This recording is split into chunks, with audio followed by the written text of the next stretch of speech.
안녕하세요. 사연을 부탁해입니다. 오늘의 사연을 소개하겠습니다. 결혼 후 첫 생일이 다가오자 남편이 말을 꺼냈습니다. 여보, 다음 주에 당신 생일이잖아. 당일날 깜짝 파티 해주는 줄 알았는데 너무 시시한 거 아니야? 제가 장난스레 웃었는데요. 남편이 머리를 긁적이며 대답했습니다. 그게 엄마가 먼저 전화를 했길래 말 꺼낸 거야. 어머니께서 왜? 당신 생일날 엄마가 음식 직접 차려주고 싶다고 하는데 아버지가 핀잔을 준 모양이더라고. 왜 핀잔을 주셔? 혹시 내 생일 때문에? 아무래도 엄마 입장에서는 결혼 후 당신 첫 생일이다 보니까 집에서 밥 차려주고 싶었던 모양인데 아버지가 힘들게 뭐하러 차리냐고 그냥 외식하자고 했다더라고. 남편이 미안한 듯 눈치를 보는 모습에 제가 대수롭지 않게 대답했습니다. 우리 엄마도 생일상 안 차려주는데 그게 뭐 대수라고 그래. 아니지. 장모님은 내 생일 때 내가 떡 좋아한다고 떡까지 직접 만들어서 진수성찬을 차려주셨잖아. 난 진짜 괜찮아. 그러니까 신경 쓰지 마. 그래도 엄마가 동생 시켜서 꽤 괜찮은 음식점으로 예약은 했다고 하더라고. 그래? 난 그것도 엄청 고마운데? 라며 제가 남편을 위로했는데요. 사실 시댁 가족 모두 시아버님 때문에 많이 힘들어했습니다. 그도 그럴 수밖에 없었던 것이 시아버님 성격이 무뚝뚝해도 너무나 무뚝뚝했거든요. 저 또한 처음 시아버님을 뵙고 많이 놀랄 수밖에 없었는데요. 시종일관 표정 변화가 거의 없는 모습에 오히려 신기하기까지 했습니다. 한마디로 감정 표현이 전혀 없었다고 해야 할까요? 그에 비해 우리 아빠는 감정에 솔직한 분이셨기에 처음에는 시아버님 모습이 그저 신기하기만 했어요. 그런데 문제는 시어머님뿐만 아니라 시댁 가족들 모두가 시아버님을 깊이 안 채 되도록이면 부딪히지 않으려 노력하는 모습이었어요. 하물며 시누이조차도 시아버님을 피하기 일쑤였는데요. 어느 날은 시어머님에게 연락이 왔습니다. 예, 내일 주말인데 혹시 반찬 필요하면 가져가던지. 반찬이요? 힘드실 텐데 뭐하러 하셨어요? 니들 회사 다니느라 바쁠 거 아니야. 네 시누이가 반찬 해놓으라고 하길래 하는 김에 니들 것까지 했으니까 필요하면 가져가라고 연락했다. 주시면 당연히 감사히 먹죠. 그럼 내일 아침에 갈까요? 아니야. 아침에는 네 시아버지가 있으니까 한 2시쯤 와라. 마주쳐봐야 괜히 니들한테 반찬 해준다고 잔소리할 게 뻔하니까 2시쯤 오면 딱 맞을 거야. 네, 알겠습니다. 라며 전화를 끊었고 다음날 시어머님이 말한 시간에 시댁에 갔더니 한 30분쯤이 지났을 무렵 아가씨가 문을 열고 들어오자마자 주변을 두리번거리며 물었습니다. 아버지 없는 거 확실하지? 아까 나갔어. 근데 아버지가 웬일로 주말에 나간 거야? 혹시 친구 만나러 가신 거야? 그 성격에 퍽이나 친구가 있겠다. 시어머님이 미간을 찌푸리며 짜증스레 말했습니다. 그럼 친구 만나러 간 게 아니면 어디 간 건데? 회사에 일이 있다고 잠깐 나가봐야 한다고 하더라고. 아버지도 참 대단해. 어쩜 몇십 년 동안 회사랑 집만 왔다 갔다 할 수가 있지? 엄마 말대로 살면서 친구 만나러 가는 걸 거의 본 적이 없는 것 같아. 예전에 유일하게 친하게 지내던 그 친구가 세상 떠나고부터는 더욱 친구도 안 만나고 그러고 있잖니. 하긴 그 아저씨랑은 마음이 좀 맞는 것 같았는데 갑자기 돌아가셔서 많이 놀라긴 했지. 라며 두 사람이 대화를 하다가는 시누이가 제게 물었어요. 언니도 아버지 때문에 많이 힘들죠? 아니요. 저야 가끔 뵙는 거니까 힘들 것도 없는걸요. 그래도 우리 아버지가 다른 분들에 비해서 많이 특이하긴 하죠. 네? 아, 그게 막 특이하시다기보다는 우리 아빠랑 많이 다르신 것 같긴 해요. 제가 애써 말을 돌리려고 노력하고 있었는데요. 시아버님에 대한 이야기다 보니 아무래도 조심스러울 수밖에 없었으니까요. 하지만 제 입에서 친정아빠 이야기가 나오자마자 시누이가 다시 물었습니다. 사돈어르신은 엄청 다정다감하시죠? 볼 때마다 참 부럽더라고요. 아빠가 워낙 장난이 심하다 보니까 친구처럼 지내긴 했어요. 딱 그래 보였어요. 상견례 때도 계속 웃고 계신 모습 보는데 부럽더라니까요. 그에 비해 우리 아빠는 참 무뚝뚝하잖아요. 주변을 둘러봐도 우리 아빠처럼 무뚝뚝한 분을 찾아보기 힘들걸요? 시누이가 불만을 토해내는 모습에 제가 조용히 대답했습니다. 근데 사람은 누구나 장단점이 있는 게 아닐까요? 누가 더 낫다라는 건 맞지가 않는 것 같아요. 그렇긴 하지만 네 시아버지는 해도 해도 너무해. 같이 사는 사람은 아주 복장이 터진다니까. 근데 사부인은 성격 좋은 박하사돈이 있어서 얼마나 좋겠어. 나는 세상에서 사부인이 제일로 부럽다. 시어머님과 시누이가 부럽다는 듯이 대화를 이어갔습니다. 그날 집에 돌아가서 남편에게 물었어요. 여보, 아버님은 원래부터 무뚝뚝하셨던 거야? 엄마 말로는 처음 만났을 때부터 말이 너무 없어서 결혼을 해야 하나 고민했다고 하더라고. 그 정도셨단 말이야? 말도 마. 양가 할아버지 주선으로 만나신 모양인데 맞선 장소에 나와서 아버지가 입을 꾹 다물고 있어서 엄마는 혹시나 말을 못하는 사람인가라는 생각까지 했다고 하더라고. 설마 아무리 그래도 그렇지 너무 오바해서 말하는 거 아니야? 오바가 아니라니까. 근데 두 분이 결혼을 어떻게 하신 건데? 그게 참 재미있는 게 엄마 말로는 어딘가 좀 문제가 있는 사람인가라는 생각이 들어서 대충 알아듣게 얘기하고 나가려고 했다는데 아버지가 우물쭈물거리면서 내내 차만 마시고 있었다나 봐. 그래서 엄마도 어떻게 해야 하나 눈치만 보고 있었다는데 말이야. 그러면서 아버지를 자세히 보니까 이마에 식은땀이 송골송골 맺혀있는 것 같더니 나중에는 연방 식은땀을 훔쳐내고 있더래. 더워서 그랬던 건가? 그때가 겨울이었는데 더워서 그럴 리가 없지. 엄마 말로는 긴장해서 그런 것 같았다고 하더라고. 정말? 그럼 긴장해서 말씀도 잘 못하신 거야? 그런 것 같아. 근데 아버지가 말도 잘 못하고 식은땀만 닦아내고 있는 모습이 순간 그렇게나 짠해 보이더래. 그 정도면 인연이었네. 거기다 그날 그렇게 헤어지고 나서 집에 가서는 아버지가 할머니 할아버지한테 우리 엄마가 엄청 마음에 들었다고 했다잖아. 아버님이 말수가 적은 편이었다며. 근데 그런 표현을 하셨단 말이야? 그게 엄마 마음을 움직였다고 하더라고. 그렇게 말 없는 사람인데 마음에 든다고 말을 한 것 자체가 진짜 마음에 들어서 그런 거 아니겠나 싶었다고 하더라고.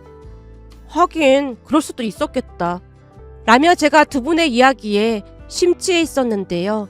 순간 남편이 분위기 깨는 발언을 했습니다. 근데 엄마는 그때 그 순간으로 돌아가면 절대 아버지랑 결혼 안 했을 거래.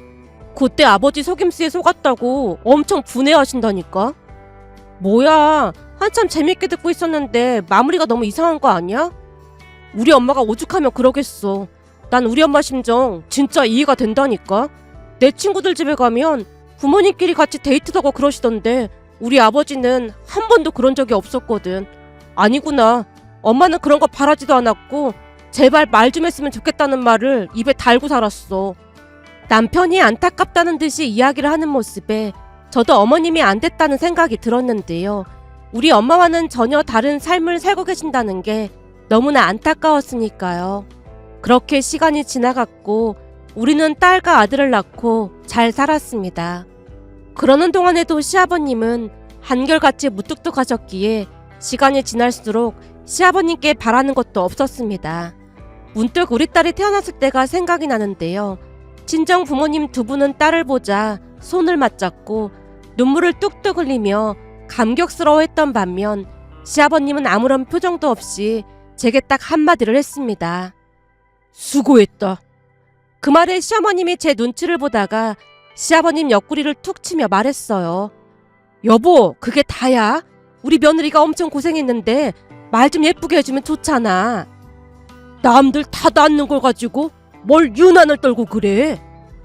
고생을 해서 이렇게 예쁜 손녀를 낳았는데 할아버지가 그러면 되겠어?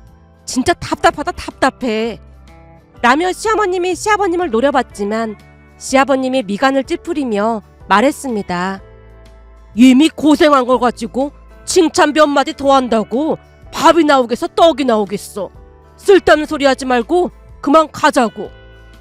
시아버님이 병실 밖으로 나가는 모습에 시어머님이 허공에 주먹질을 하는 신용을 하며 제게 사과했습니다. 네 시아버지 말투가 원래 저 모양이니까 신경 쓰지 마라. 어쩜 평생도록 칭찬 한마디를 못한다니까. 아마 속으로는 엄청 좋아하고 있을 거야. 근데 표현을 잘 못하는 거니까 오해는 하지 말아라. 어머님, 저도 이제는 아버님 성격 웬만큼은 다 파악이 됐는걸요. 그러니까 걱정하지 마세요. 말만으로도 참 고맙구나. 그리고 이건 네 시아버지가 봉투에 넣어서 주더구나. 그나마 다행인 건 어디서 주워 들은 건 있어서 이런 것도 챙겨주지 뭐니. 시어머님이 제 손에 봉투를 쥐어줬는데요. 봉투 안에 꽤 큰 금액이 들어있는 모습에 잠시 어리둥절했습니다. 그 뒤 또다시 시간이 흘러갔고 저는 둘째로 아들을 낳았습니다. 물론 아들을 낳고 난 뒤에도 시아버님의 모습은 여전하기만 했고요. 그나마 다행이었던 것은 시아버님만 제외하면 시어머님과 시누이와도 사이가 좋은 편이었기에 우리는 시아버님 몰래 만나서 자주 시간을 보냈습니다. 모든 것은 시누이가 계획했기에 시누이의 연락을 기다리곤 했는데요. 어느 날은 남편이 기가 막히다는 표정으로 물었어요. 당신은 우리 엄마랑 동생이 불편하지도 않아? 뭘 그렇게 자주 모여서 놀러 다니는 거야? 아버님이 워낙 말이 없으시다 보니까 어머님이 얼마나 답답하시겠어. 우리 만나서 스트레스 푸시는 게 유일한 낙이라고 하셨다니까. 그러니까 우리가 주기적으로 만나서 수다를 떨어야 어머님도 스트레스를 조금 덜 받지. 우리 김스 애모는 목적이 명확하단 말이야. 뭐? 김스 애모? 그건 또 무슨 말이야? 아, 김스 애모? 내가 당신한테 말 안 했구나. 우리가 모임 이름을 줄여서 부르고 있거든. 모임 이름? 대체 모임 이름이 뭔데 그래? 그러니까 모임 이름이 김영실 여사님 스트레스 해소 모임이야. 뭐? 김영실 여사님 스트레스 해소 모임? 그걸 줄이면 김스 해모고 말이야. 아가씨가 지었는데 진짜 잘 지었지. 저번 주에는 5주년 기념으로 아가씨랑 현수막까지 만들어서 자축했다니까? 뭐? 현수막까지 만들었다고? 김스 해모는 영원하다. 뭐 그런 말들을 적어서 현수막 만들었지 뭐. 라는 말에 남편이 고개를 절레절레 흔들었습니다. 하지만 우리는 오랫동안 모임을 이어갔어요. 그러면서 여행도 자주 가게 됐고 시어머님이 얼마나 좋아했는지 모른답니다. 그렇게 시간이 흘러 어느덧 우리 딸이 수능을 보게 됐고 양쪽 집안을 통틀어 우리 딸이 첫 수능을 보는 것이었기에 양가에서 난리가 났는데요. 친정 부모님은 교회에 가서 수능 잘 보게 해달라고 매일같이 기도했고 시어머님도 가까운 절이 어디 있는지 찾느라 여념이 없어 보였습니다. 어느 날 시댁에서 남편이 말을 꺼냈거든요. 정인 장모님은 참 대단하신 것 같아. 왜? 무슨 일 있는 거야? 그런 건 아니고 우리 아름이 수능 본다고 교회에 가서 매일같이 기도하신다잖아. 그게 정말이야? 지극정성도 그런 지극정성이 없다니까.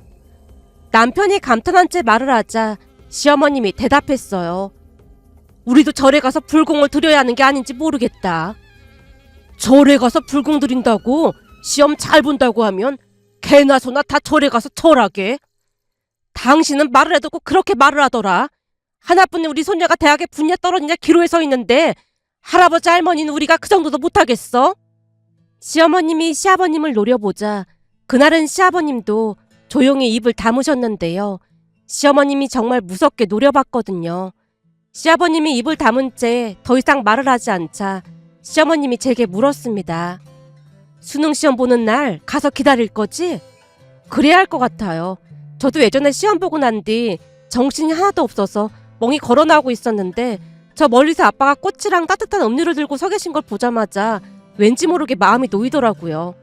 그래서 저도 아빠가 그랬던 것처럼 꽃이랑 따뜻한 음료 들고 기다릴까 해요. 순간 그때 생각이 나서 저도 모르게 눈시울이 붉어져 있었는데요.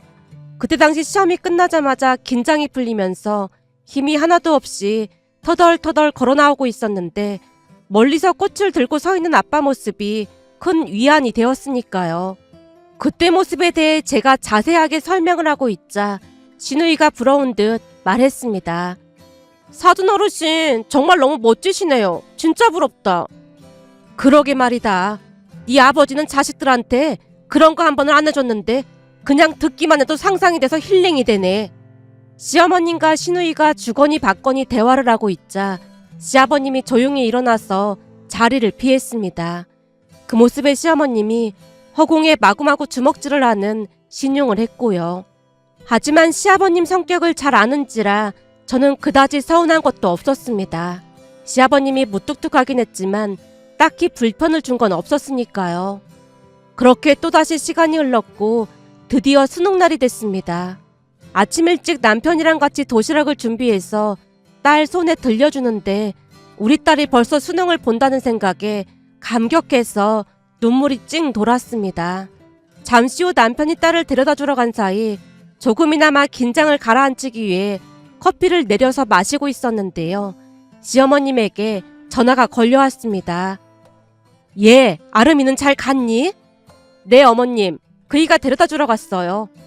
지금 이 와중에 이런 말 꺼내서 정말 미안한데. 시어머님이 말끝을 흐리는 모습에 걱정스러운 목소리로 물었습니다. 어머님, 무슨 일 있는 거예요? 내가 말이야, 그 인간 때문에 복장이 터져서 살 수가 없잖니. 네? 그 인간이라니요? 설마 아버님을 말씀하시는 거예요? 그래, 네 시아버지가 말이야, 내가 진짜 속이 터진다 터져. 오늘 우리 소녀가 수능 보는 날인데 도와주지는 못할 망정 꼭 이렇게 사고를 친다니까. 왜요? 무슨 일인데 그러세요? 오늘따라 회사도 안 가고 난데없이 등산을 간다고 하더니만 산에서 미끄러져서 지금 구급차에 실려갔다지 뭐냐.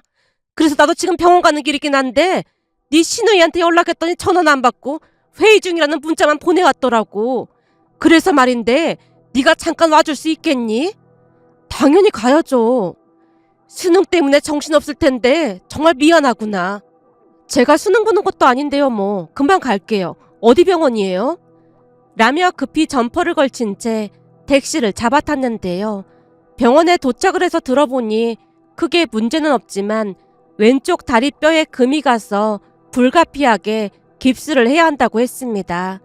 잠시 후 남편도 뛰어들어왔는데 시어머님이 시아버님에게 소리쳤습니다. 당신이 언제부터 등산 다녔다고 회사에 휴가까지 내고 등산을 가고 난리야. 할아버지가 돼서 왜 그러고 다니냔 말이야. 당신 오늘이 무슨 날인지도 모르지? 우리 손녀 아름이 수능 날인데 꼭 오늘 같은 날 이래야만 해? 대체 새벽부터 산에는 왜 기어 올라간 거야? 어머님, 그래도 아버님이 그만하길 천만 다행이니까 진정하세요. 그리고 수능 시험은 아름이가 보는 건데 너무 그럴 필요도 없어요. 성적이 한 만큼 나오는 건데요 뭐. 아버님, 이만하시길 정말 다행이에요. 근데 새벽부터 산에는 왜 가신 거예요? 그날따라 시아버님이 잠시 무언가 궁리하는 듯한 표정으로 아주 딴 사람 같은 시무룩한 얼굴을 하고 있었기에 제가 걱정스레 물었는데요. 시아버님이 잠시 머뭇거리다가는 힘겹게 입을 뗐습니다. 사실은 그 산에 오래된 절이 있어. 네? 절이요? 그럼 절에 가셨던 거예요? 아버님 종교가 불구셨던 거예요? 그동안 그런 얘기 못 들었는데? 라며 시어머님과 시아버님을 번갈아가며 바라보고 있었는데요. 시어머님 또한 당황한 표정으로 입을 뗐어요. 뭐? 절? 당신이 언제부터 절에 다녔다고 그 새벽부터 절에 간 거야? 아버님, 혹시 아름이 수능시험 때문에 절에 가신 거예요? 제가 어리둥절한 표정으로 시아버님을 바라봤더니 시아버님이 눈치를 살피며 천천히 고개를 끄덕였습니다. 그 모습에 시어머님이 놀란 채 다시 물었는데요. 뭐? 그럼 아름이 시험 잘 보게 해달라고 절에 가서 기도를 하고 왔단 말이야? 그게 처음에는 교회를 가려고 했는데 교회는 사람도 많고 쑥스러워서 못 가겠고 사실은 내 친구 용우가 그 절에 있거든. 가만히 있어봐. 용우라고 하면 세상 떠난 당신 친구를 말하는 거야? 맞아. 내 하나뿐인 친구 용우 말이야. 혹시나 외로울까봐 용우 좋아하는 군것질거리 사서 가끔 들렸었거든. 그렇게 겸사겸사 갔다가 스님한테 우리 손녀가 수능시험 보는데 절을 좀 할 수 있냐고 물었더니 성심을 다해서 하라고 하시길래 매주 주말에 가서 절을 했던 거야. 그게 정말이야? 그럼 주말마다 새벽에 나갔던 게 절에 갔던 거란 말이야? 어찌나 놀라했던지 시어머님 동공이 커져 있었는데요. 우리 손녀가 나한테 얼마나 잘하는데 내가 해줄 건 없고 그거라도 해주고 싶어서 그랬어. 라며 시아버님이 어색한 미소를 지었습니다. 그 모습에 저도 모르게 울컥하고 말았는데요. 사실 시아버님이 많이 무뚝뚝해서 가족들이 다들 피하기 일쑤였지만 이상하게 우리 딸만은 할아버지를 많이 따랐습니다. 어느 날은 제가 딸에게 묻기도 했어요. 할아버지가 무뚝뚝해서 무섭지 않아? 아니, 할아버지 말투가 좀 무뚝뚝하긴 하지만 눈빛은 참 따뜻하시거든. 그래? 그걸 어떻게 알았어? 당연한 거 아니야? 외할아버지랑 좀 다르시긴 하지만 두 분이 나를 바라보는 눈빛은 똑같은걸? 그게 느껴졌단 말이야? 난 느껴지던데. 그래서 난 외할아버지만큼 할아버지도 좋아. 라는 말을 한 적이 있었거든요. 아마도 딸이 저보다 시아버님을 더욱 잘 파악하고 있었던 게 아닌가 싶었지만 그때는 그냥 신기하다는 생각만 하고 말았습니다. 하지만 딸의 말을 증명이라도 하듯 시아버님의 손녀 사랑은 참 대단하기만 했습니다. 한 달이 넘게 매주 주말마다 절에 가서 108배를 하셨다고 했으니까요. 그날 가족들 모두 큰 충격과 감동을 동시에 받은 채 넋이 나가 있었는데요. 곧 시아버님 입에서 더욱 놀라운 말이 새어나왔습니다. 저기, 내가 할 말이 더 있는데 말이야. 지금 내 다리가 이래서 도저히 갈 수가 없어서 그런데 우리 집 가다 보면 사거리에 꽃집이 하나 있잖아.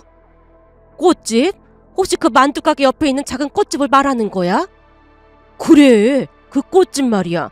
내가 그 꽃집에다가 꽃다발을 예약해놨어. 뭐? 당신이 꽃다발을 예약했다고? 시아버님이 꽃다발을 예약했다는 말에 시어머님의 목소리가 한껏 높아져 있었는데요. 시아버님이 다시 말을 이어갔습니다. 그 꽃집에 가서 우리 손녀 이름을 대면 꽃을 줄 거야. 그거 받아서 우리 손녀 시험 보고 나오면 꼭 전달해줘. 할아버지가 직접 전해주고 싶었는데 다리가 이래서 갈 수가 없네. 할아버지가 못 가서 미안하다고 꼭 전해주고 공부하느라 수고했다는 말도 꼭 전해줘. 아버님, 정말 감사해요. 순간 목이 메어서 말끝을 못 맺고 울음을 터뜨렸는데요. 시어머님과 남편 또한 눈시울이 붉어져 있었습니다. 그날 시아버님을 대신해 꽃을 찾아서 딸이 나오기만을 기다리는데 감동의 눈물이 하염없이 쏟아져 나왔습니다. 잠시 후 시험을 마친 딸이 해맑은 표정으로 나오는 모습에 꽃다발을 안겨주며 말했어요. 딸, 이거 할아버지가 수고했다고 준비해 주신 거야. 직접 오고 싶어 하셨는데 문제가 좀 생겨서 대신 전달한다. 정말? 역시 우리 할아버지가 내 맘을 제일 잘한다니까? 딸이 꽃향기를 맡으며 한박웃음을 지었습니다. 그렇게 얼마 뒤 시험 결과 발표가 났는데요. 평소 나오던 모의고사 성적보다 훨씬 더 잘 나오는 기적이 일어났고 단숨에 본가로 달려간 딸이 할아버지에게 말했습니다. 할아버지가 절에 가서 108배에서 나 시험 잘 본 것 같아. 그래? 성적 잘 나왔어? 시어머님이 기쁜 목소리로 물었고 시아버님도 딱히 말을 하진 않았지만 그 어느 때보다 표정이 밝아 보였습니다. 그 뒤 딸은 생각했던 것보다 더 좋은 대학에 들어갔습니다. 그 바람에 집안에 경사가 난 건 말할 것도 없었고요. 그러던 어느 날은 시아버님 생신을 맞이해서 다 같이 모였는데요. 생신 선물로 시아버님께 최고급 낚싯대를 드리자 시아버님이 놀란 채 외쳤습니다. 이게 뭐냐? 설마 이거 내 선물이냐? 네, 아버님 생신 선물이에요. 어머님께 물어봤더니 아버님께서 이 낚싯대를 그렇게나 사고 싶어 하셨다면서요? 이거 엄청 비싼 건데 너무 무리한 거 아닌지 모르겠다. 아니에요. 아버님 덕분에 아름이가 좋은 대학 들어갔는데 지금 이 낚싯대가 문제겠어요? 라며 제가 한박웃음을 짓자 옆에 있던 딸도 거들었습니다. 맞아. 내가 좋은 대학 간 건 다 할아버지 덕분이라니까. 평소 내 성적 같았으면 그 대학은 어림도 없었거든. 근데 기적이 일어났잖아. 그러니까 이게 다 할아버지 덕분인 거지. 할아버지, 내가 대학에서도 공부 열심히 해서 나중에 취업해서 돈 벌면 낚싯배도 한 척 사줄게. 뭐라고? 낚싯배? 내가 들어보니까 진짜 낚시 좋아하는 사람들은 낚싯배도 한 척씩 가지고 있다고 하더라고. 그러니까 기대하고 있어. 알았지? 딸이 큰 소리를 치는 모습에 다 함께 박장대소를 했답니다. 그 뒤 딸은 열심히 공부를 했고 대학을 졸업한 뒤에는 대기업에 취업도 했습니다. 취업을 한 뒤에는 양가 할머니 할아버지께 용돈도 챙겨드리는 모습에 어찌나 기특한지 모른답니다. 문득 뉴스를 봤더니 오늘이 2024학년도 대학 수학능력 시험날이라는 말에 예전 일들이 주마등처럼 스쳐 지나가 이렇게 글 남겨봅니다. 오늘은 사연을 마치면서 그동안 열심히 노력한 수험생 여러분들에게 좋은 소식이 있길 그리고 행운이 깃들길 사연을 부탁해도 간절한 마음으로 기원하겠습니다.